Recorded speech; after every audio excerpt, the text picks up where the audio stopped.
Bonsoir et bienvenue à une nouvelle émission Le Micro du Soir. Aujourd'hui, nous accueillons le journaliste Matei Martin, co-réalisateur de l'émission Timpul Present, talk-show quotidien d'actualité politique, sociale et culturelle diffusé sur Radio Ormania Cultural.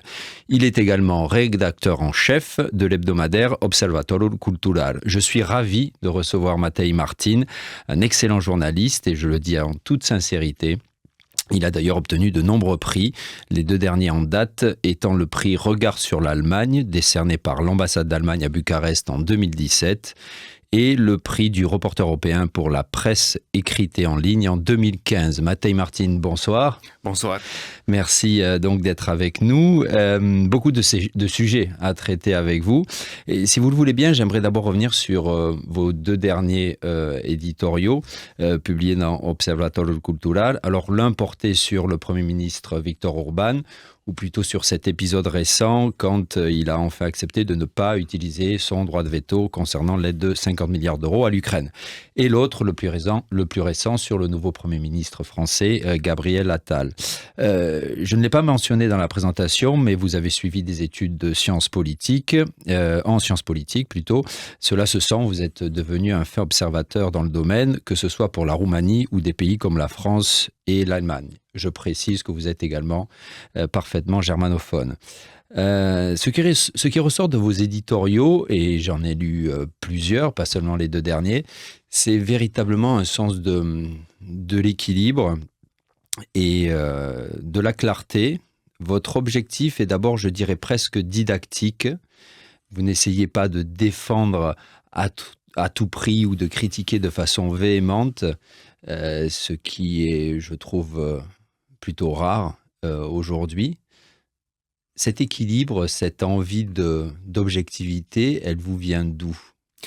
Oui, didactique, oui, j'espère que c'est pas donner leçon, c'est pas ce que j'ai envie de faire. Non. Oui, didactique, oui, c'est un beau mot. Oui, en fait, je crois que la presse en Roumanie, comme partout ailleurs, est attirée par les titres flamboyants, par les grands titres, par les grands mots. Et c'est exactement le contexte que j'essaie de faire. Aujourd'hui, la véhémence, la rébellion, la vexation se consomme sur les réseaux sociaux, sur Facebook, sur Twitter. Ça amplifie en fait. Ça amplifie, tout est une question d'émotion en fait. Et moi, j'évite de stimuler l'émotion, je préfère de stimuler la raison.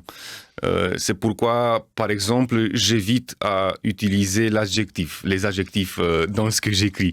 J'essaye d'être objectif, tant qu'on puisse être objectif quand on décrit l'actualité. J'essaie donc de décrire plutôt que d'utiliser les adjectifs et de faire des jugements. Il faut surtout éviter les préjugés, il faut que le lecteur ou l'écouteur, dans notre cas, ait le temps et l'envie et l'opportunité de se faire lui-même une sorte d'opinion. En fait, moi j'essaye de former le contexte pour que le lecteur écrive dans sa tête son propre éditorial. Voilà, c'est ça. Et puis, il faut le rappeler, parce que vous serez sans doute d'accord avec moi, on a mis souvent l'objectivité presque de côté en disant qu'il est impossible d'être objectif. C'est vrai, un sujet humain, je dirais, ne peut pas être objectif, mais la qualité du journaliste, c'est effectivement ça, c'est d'essayer de se rapprocher le plus possible d'une certaine objectivité, d'essayer d'être au plus près de la vérité. Et c'est vrai qu'on a tendance parfois les journalistes, à se laisser aller à ces réseaux d'opinion, on va dire. Oui, on est à RFI maintenant, c'est ma radio préférée. J'écoute presque tous les matins, je commence ma journée avec les infos, le matinal RFI, avec Magda Prelipceanu, avec Andreea Pietroșel, avec Cosmin Ruscior, l'interview du matin et tout ça.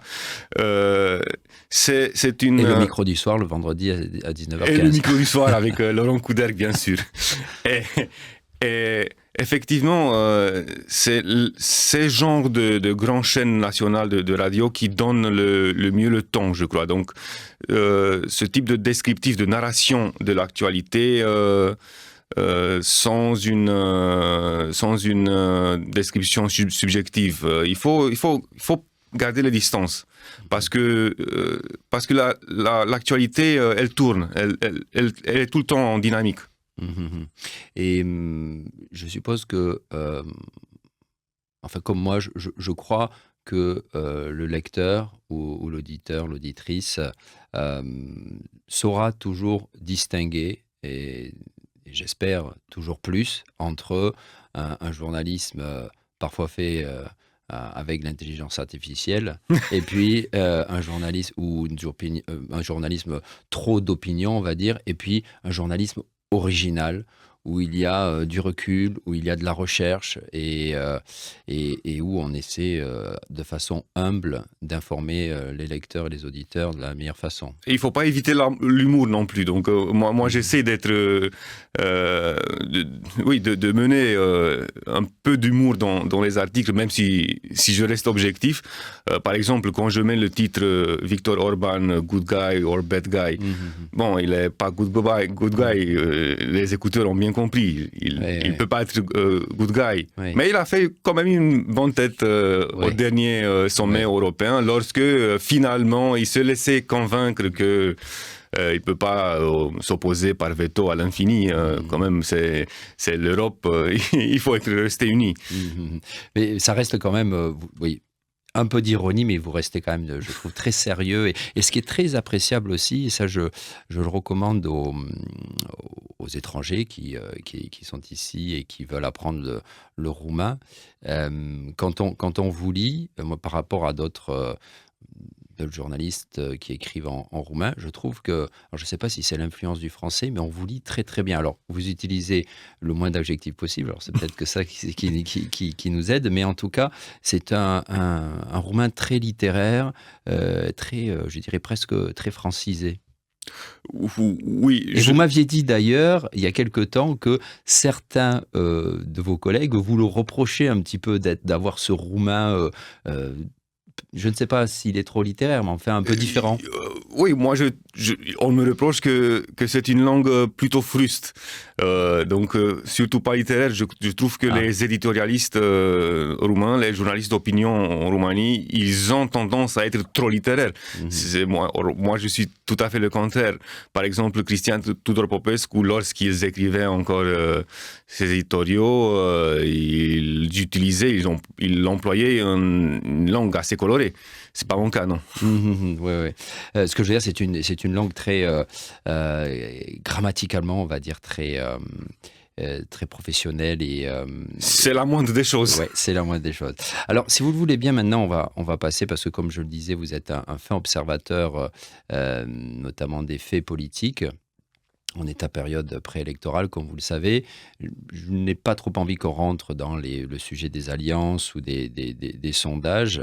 Mais en Roumanie, aujourd'hui, en cette période, quel sentiment prédomine chez vous? Est-ce qu'il y a des choses qui vous rendent relativement optimiste ou pas du tout? Le sentiment est d'amateurisme politique, de provisorat, d'improvisation. Écoutez, au moment où on fait cette interview, on ne sait même pas quand les élections auront lieu.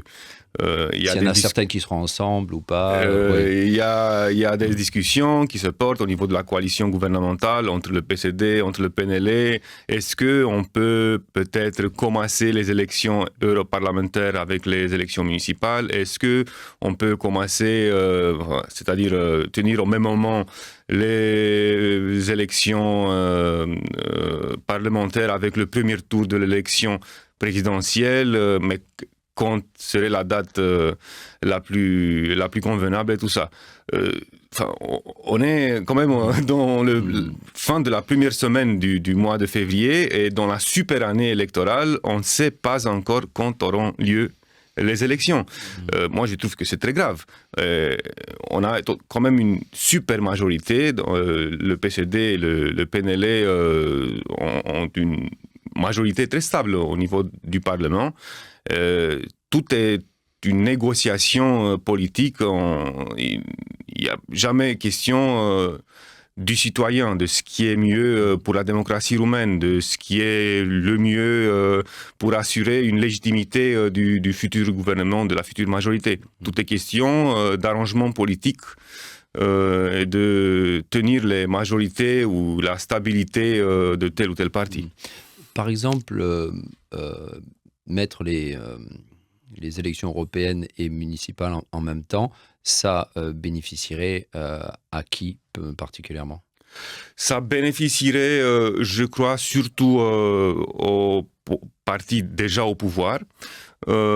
C'est aussi une question peut-être de démocratie, c'est-à-dire que la participation aux élections europarlementaires est traditionnellement assez faible.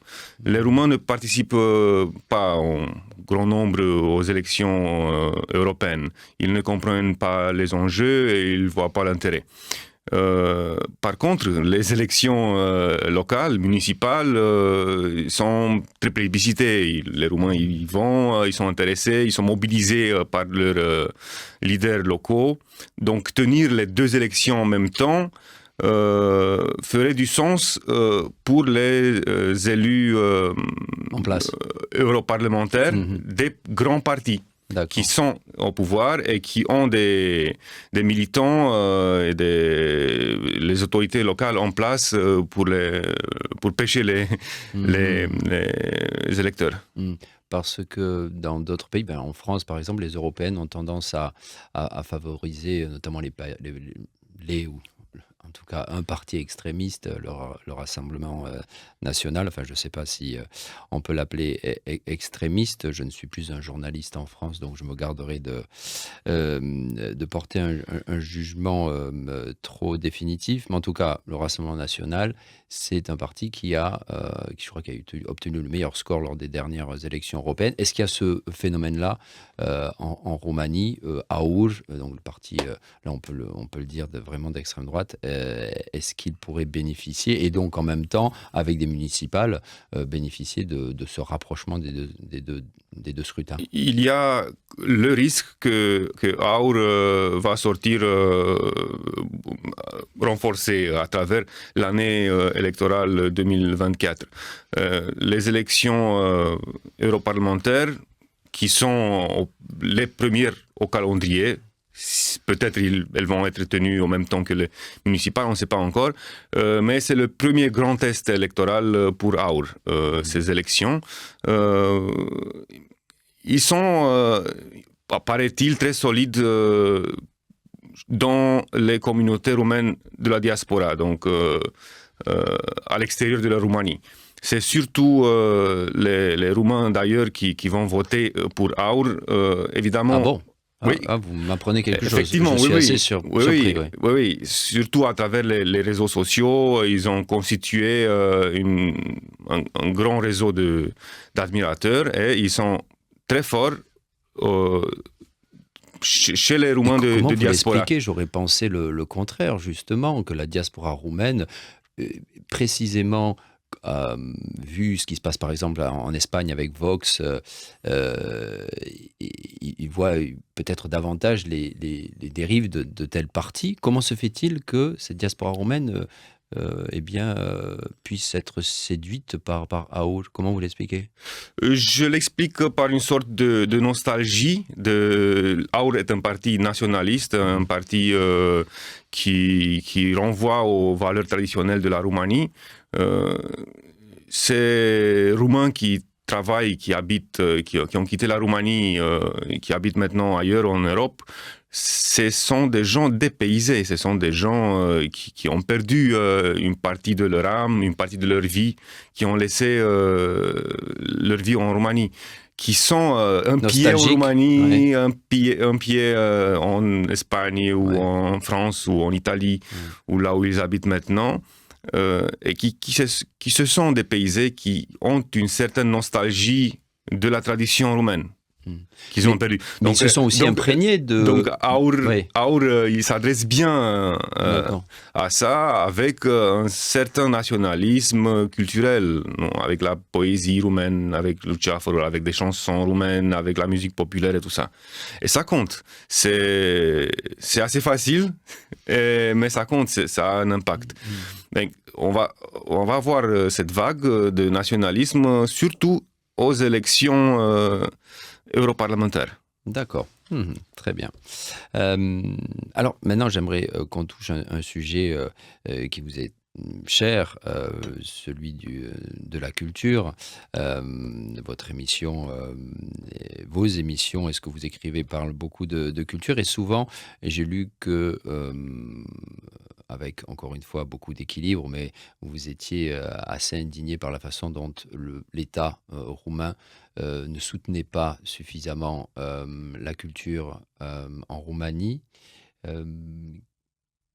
Vous connaissez bien la France, il y a un vrai soutien de l'État pour le milieu culturel. Je donne toujours l'exemple de la France. C'est vrai.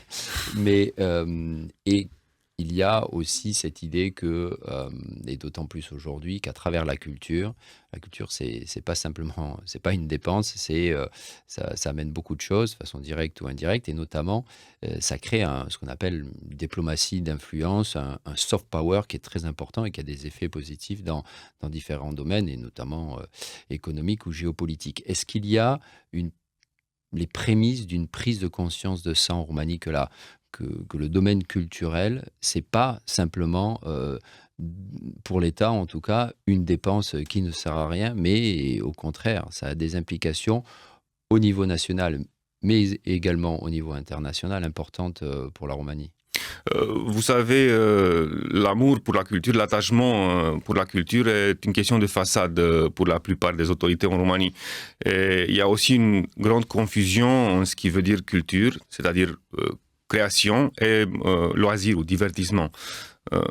On voit ça surtout quand on regarde les festivals locaux ou les petits événements locaux soutenus par les municipalités, les autorités locales, etc. Oui, ça n'existe pas un vrai attachement à la culture. L'État, il ne sait pas comment investir dans la culture. Il voit la culture plutôt comme une sorte d'enveloppe où il faut toujours livrer de l'argent, il faut toujours remplir de l'argent, et on ne sait jamais pourquoi. Et très rarement, la culture est vue comme une sorte d'investissement, mais le retour se demandent alors les autorités locales ou les responsables au niveau du ministère. Puis, il y a les calculs qui se font. Mais vous, excusez-moi, je vous coupe, vous rencontrez, vous connaissez, je suppose, pas mal d'institutionnels, enfin de personnalités au niveau des autorités. Certaines d'entre elles ont pris conscience de l'importance de la culture ou pas? Il n'y en a aucune. Oui, rarement. Ah. Il faut dire que la Roumanie est financée, la culture en Roumanie est financée au niveau de moins de 1% du PIB. C'est ça, avec un budget qui est très petit, très serré en Roumanie, ça veut dire rien du tout. Donc l'État, il ne réussit vraiment pas à couvrir les coûts de ces musées, de ces théâtres nationaux, de ces orchestres, de ces salles d'événements et tout ça. Donc c'est déjà très difficile à faire une programmation culturelle riche par manque de financement.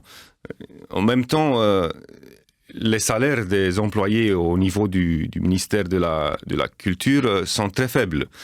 Le ministère de la Culture ne réussit pas à embaucher ou à garder des spécialistes dans l'administration culturelle ou des personnes visionnaires pour créer des programmes ou créer des opportunités de financement pour la culture. Ça n'existe pas, malheureusement. Donc c'est très difficile à faire un diagnostic. Il y a, par exemple, un département au niveau du ministère de la Culture qui fait chaque année une étude sur l'état de la culture. Un baromètre culturel, ça s'appelle comme ça. Mais qui part du ministère de la Culture. Et qui parle de l'impact de la culture ou des institutions culturelles en Roumanie. Et si ça part de... C'est pas un organisme indépendant, donc c'est peut-être pas très objectif, cette étude. C'est des études faites par des sociologues, par des spécialistes, qui offrent aux administrateurs culturels et aux directeurs de théâtres ou bibliothèques ou musées une sorte de diagnose sur ce qui se passe en Roumanie au niveau culturel. Le grand problème, c'est l'accès à la culture. C'est que la culture, elle est concentrée dans les grandes villes. Il y a bien sûr des théâtres nationaux à Bucarest, Sibiu, Iași, Timișoara, Cluj. Et après, qu'est-ce qui se passe à Slobozia, par exemple, une petite ville dans le sud de la Roumanie, dans le Bărăgan? Qu'est-ce qui se passe à Buzău? Qu'est-ce qui se passe dans les petites villes ou dans les petits villages? Il n'y a rien. Il y a un désert culturel et que le ministère de la Culture ne peut pas remplir et que les autorités locales n'ont pas les moyens à remplir. Il y a des villes, des petites villes qui n'ont pas une seule bibliothèque. Il y a des petites villes qui n'ont pas un kiosque de presse. Ça existe aussi. Il y en a de moins en moins des kiosques de presse, hein, de toute façon. Ouais, ça, c'est un peu partout. Maintenant, Matej Martin, je me rappelle quand je suis arrivé ici au début des années 2000, la situation était pire, évidemment. Mais quand on prend vraiment du recul, après une génération, il y a quand même eu, je pense notamment au milieu associatif qui est relativement développé, notamment dans le milieu culturel et qui compense certainement ces carences au niveau de l'État. Mais il y a quand même eu des progrès notables ou pas. Enfin, selon vous, c'est ça. Oui, vous êtes peut-être plus optimiste que moi. Moi, je suis plus réaliste, voire même pessimiste. Oui, il y a des progrès, bien sûr. Oui, on peut regarder en arrière juste pour l'année dernière, lorsque Timișoara fut la capitale européenne de la culture, et on a vu vraiment une explosion culturelle, un enthousiasme très grand, énorme autour de cette ville et autour de ce que cette ville a à offrir. On a vu une extraordinaire exposition Victor Brauner au Musée national de Timișoara, puis immédiatement enchaîné une exposition Brâncuș extraordinaire. On a vu des spectacles de théâtre, des festivals de théâtre organisés à Timișoara avec des troupes locales, mais aussi avec des troupes invitées de Roumanie, de partout de l'Europe. Oui, on a vu, il y a une richesse qui peut être montrée, qui peut être distribuée, diffusée, si on a le contexte et si on a le financement. Il faut rappeler que cette année où Timișoara est capitale européenne de la culture, c'est une année exceptionnelle, c'est pas la règle. Mais ce qui va venir pour cette année, je ne sais pas. Je suis très réservé. Il y a cette crise financière qui touche évidemment surtout le secteur culturel. Et maintenant, j'aimerais qu'on passe à un autre sujet plus large. Et là, je vous demanderai encore une fois cette fois-ci de vous laisser aller éventuellement à un peu plus de subjectivité que dans vos éditoriaux peut-être. La planète, on peut dire, brûle.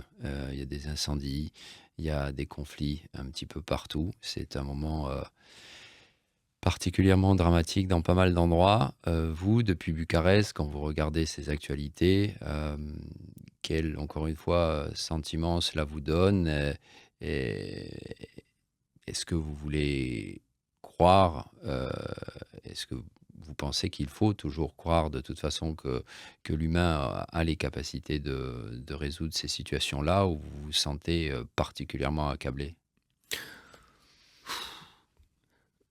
Il y a un an, le 24 février 2023, j'ai presque pleuré lorsque j'ai appris que la Russie a vraiment envahi l'Ukraine avec des militaires, avec des avions, avec des bombes et tout ça. J'ai presque pas cru. Ça m'a vraiment touché. Ça me touche tous les jours. Je regarde les news, je regarde les infos, rarement à la télé, plus souvent dans les journaux et sur l'Internet. Et je trouve que toute la planète est entrée dans une sorte de pente descendante et on ne sait pas où ça va s'arrêter. Moi, je ne vois pas une solution pour cette guerre commencée délibérément par la Russie. Je vois pas la sortie. Je vois Poutine renforcé après les élections qui se dérouleront prochainement en Russie. Je vois pas une mobilisation suffisamment forte pour défendre l'Ukraine et pour défendre l'Europe, en fait, pour défendre le monde libre.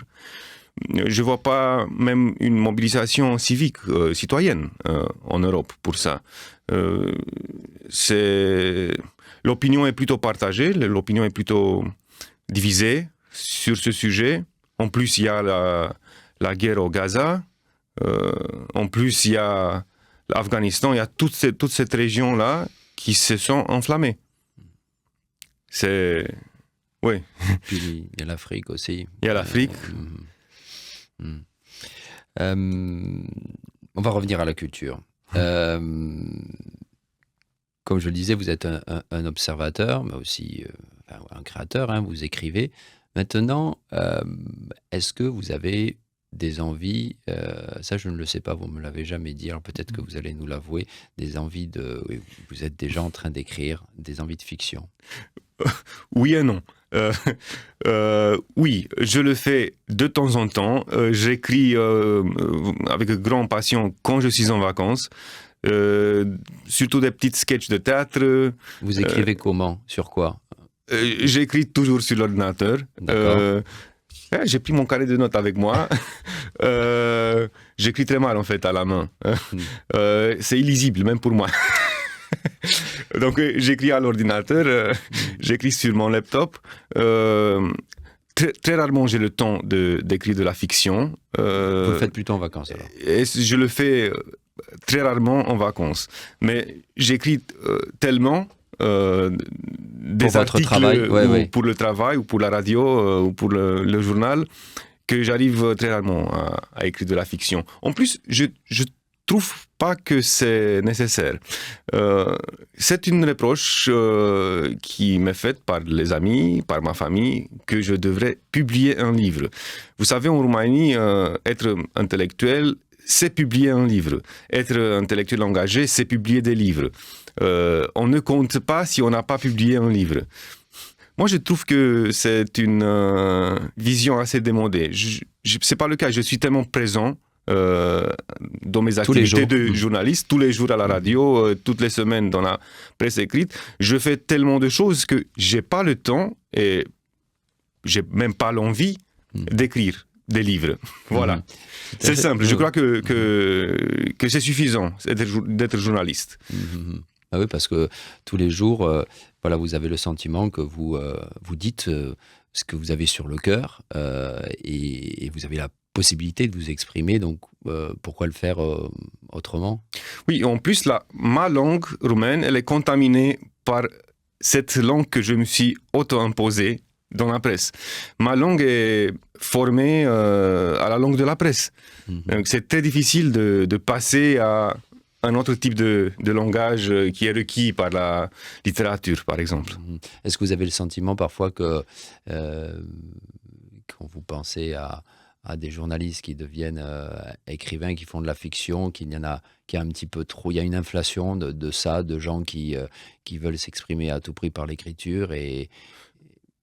Oui et non. Il y a une inflation littéraire en Roumanie. Je crois qu'il y a trop de titres. Il y a beaucoup maintenant. Il y avait, il y a 20 ans ou 15 ans même, cette attente de la part du public, de la part du jeune public pour de la littérature, pour de la bonne fiction jeune. Après, il y a des maisons d'édition qui ont couvert cette vraie lacune de la littérature roumaine. Et puis maintenant, je crois qu'il y a vraiment une inflation de la littérature. Il y a beaucoup de titres et très peu qui touchent un public plus large. Dernière question, Matei Martin. J'aimerais qu'on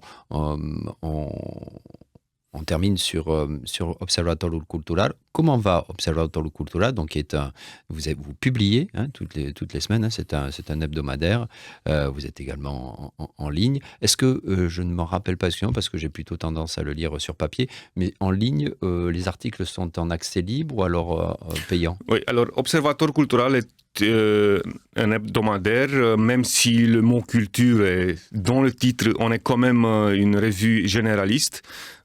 Bien sûr, la culture, c'est au premier plan, mais on a au moins 2 ou 3 pages C'est très varié, ouais. politiques chaque semaine. On a 1 ou 2 pages plutôt sociales et on a bien sûr cette observation de l'actualité culturelle dans tous ces départements, dans toutes ces directions. Critique, chronique. Critique, livres, chroniques, expositions, théâtre et tout ça, même histoire littéraire.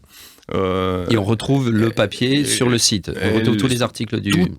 Toute la revue en intégralité est disponible dans les kiosques. Et puis, peu après la parution sur papier, est disponible sur www.observatorcultural.ro. D'accord.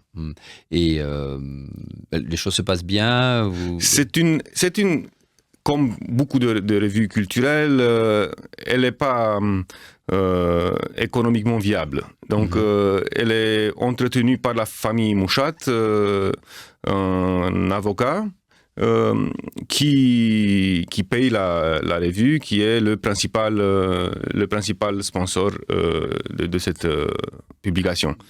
D'accord. Et ça se passe bien? Je trouve que la revue a un impact important parmi les créateurs, mais aussi parmi ceux qui cherchent une sorte d'orientation. Où est-ce qu'on va ce week-end? Qu'est-ce que je devrais lire? Comment je devrais interpréter cette exposition ici? Je trouve que l'impact, ça se voit surtout chez les jeunes lecteurs. Elle est écrite... on publie souvent des chroniques écrites par des étudiants ou par des jeunes journalistes ou des jeunes intellectuels. Et l'impact, c'est surtout à ce niveau-là de l'éducation culturelle. Et comme je le disais au début, j'invite nos auditrices et auditeurs à lire également vos éditoriaux qui sont très très bien en début d'hebdomadaire. Merci beaucoup, Matej Martin, d'avoir été avec nous. Ça a été un plaisir.